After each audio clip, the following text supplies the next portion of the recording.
Squid Game Season 3 is just around the corner, and the finalists might not be who you think. With new trailer clues, major character shifts, and hidden details from behind the scenes, the endgame is shaping up to be full of surprises. Today, I'm breaking down who I believe will survive to the very end.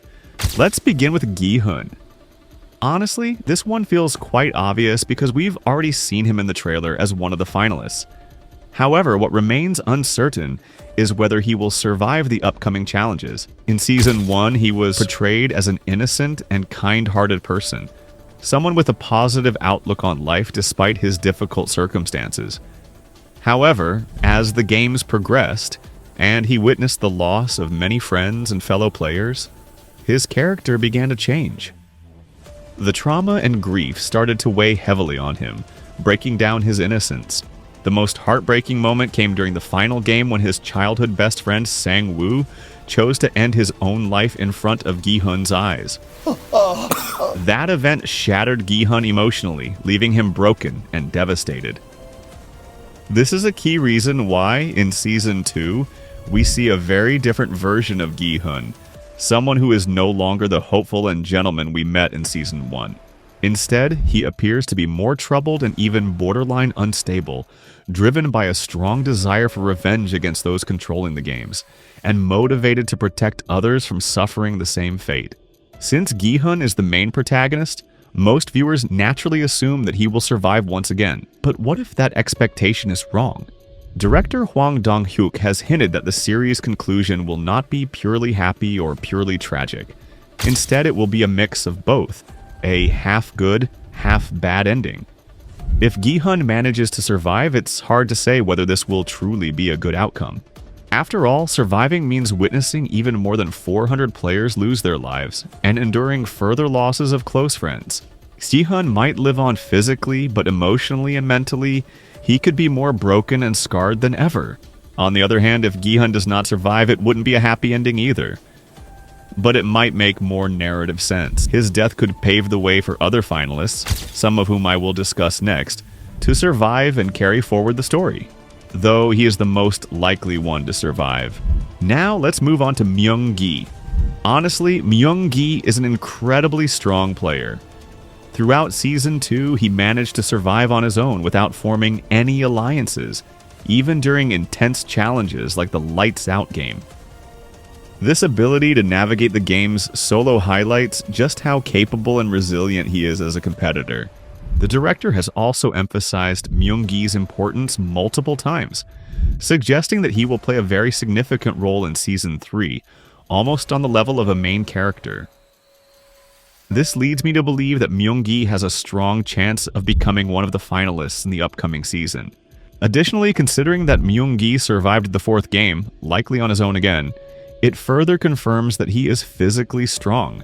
These skills are essential in the brutal world of Squid Game, where physical ability often determines survival. However, when it comes to whether Myung-gi will ultimately survive the series, I doubt it. Despite his strengths, he does not come across as a particularly impactful character in terms of emotional depth or likability. In fact, the actor who plays player 333 mentioned that in Season 3, Myung-gi is designed to be somewhat unlikable, making many poor decisions as the story progresses. Given this characterization, I doubt the director would allow Myung-gi to survive after making numerous mistakes and displaying a less sympathetic personality.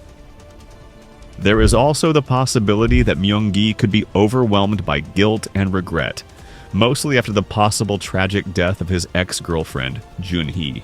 This might even lead him to take his own life, adding another layer of tragedy to his story. In summary, while Myung-gi is clearly a strong and important player, and probably being a finalist, his survival in the series is questionable due to his personality flaws and the mistakes he will make. Let's now turn our attention to Hyun-ju. In Season 2, her character shared a deeply personal and impactful story. Hyun-ju is a transgender woman who faced significant prejudice and discrimination in her life. She openly revealed the hardships she endured. A mother who cried constantly for her, a father who cut off all contact, friends who turned their backs, and even losing her job simply for being who she is. Despite these challenges, Hyun-ju proved to be incredibly strong, both mentally and physically. In fact, she is likely one of the top 3 strongest players across the entire series. This exceptional strength comes from her background as a former sergeant in the Republic of Korea, ROK Special Forces. Sergeants in the ROK Special Forces are known to be highly trained, experienced non-commissioned officers who serve as leaders and instructors, which explains why Hyun-ju is so skilled and tough. Throughout Season 2, we witnessed her demonstrate remarkable leadership abilities. She played a crucial role in leading the rebellion that Gi-hun planned, showcasing her strategic mind and ability to inspire others. Moreover, she displayed impressive precision with firearms, showing expert knowledge of how to use guns effectively in combat situations. And in the trailer of Season 3, we saw her physically overpower other players, body slamming player 226, and winning the fight through sheer strength and hand-to-hand combat skills. Given all of this, Hyun-ju seems very likely to become a finalist. Her combination of physical power, combat skills, positivity, and leadership make her a powerful player. But will she actually survive? Honestly, I believe she could. However, Squid Game is Squid Game. While Hyun-ju's character was compelling, she wasn't among the most impactful or central characters in Season 2. She had moments of prominence, especially in the final episode, but for the most part, her role wasn't so impactful. Unless she gains more significance and protagonism in Season 3, similar to how Player 333's role will expand, it might not make sense for her to survive. Now let's discuss Nam-gyu. He is clearly a villain, an aggressive and cold-blooded character. To be honest, he isn't naturally very strong compared to some of the other players. However, thanks to Thanos' pills, he becomes much more aggressive and fearless, which makes it harder for him to die in the games. I also believe it makes sense for the story to include at least one villain among the finalists, someone who is strong and dangerous. Nam-gyu fits this role perfectly, especially because the pills make him stronger.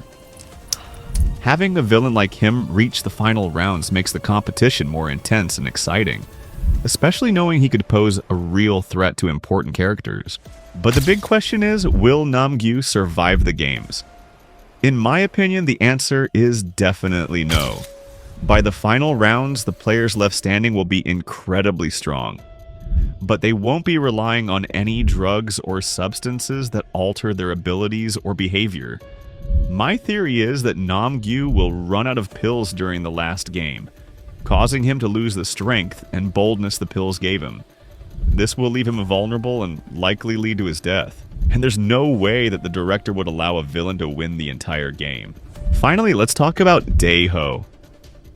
At the beginning of Season 2, we learned that he was a former Marine just like Player 390. This background might make us expect him to be physically and mentally tough.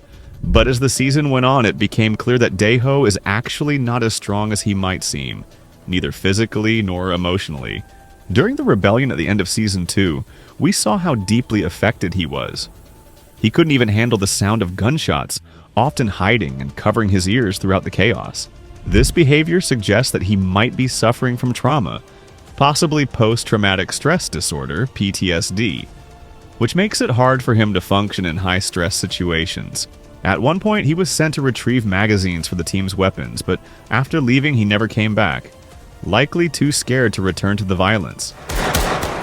These moments show that despite his background as a Marine, he struggles deeply with fear and pressure. In an exclusive preview clip from Season 3, we also catch a short scene of Dae-ho still in the sleeping area, once again covering his ears while Gi-hun screams in the background. It shows us that he hasn't changed much. He's still terrified and overwhelmed. So if Dae-ho isn't strong, why do I think he could make it to the finals? Well, in the Season 3 trailer, in the scene where Hyun-ju is body slamming player 226, behind her, we briefly see 2 players from the blue team.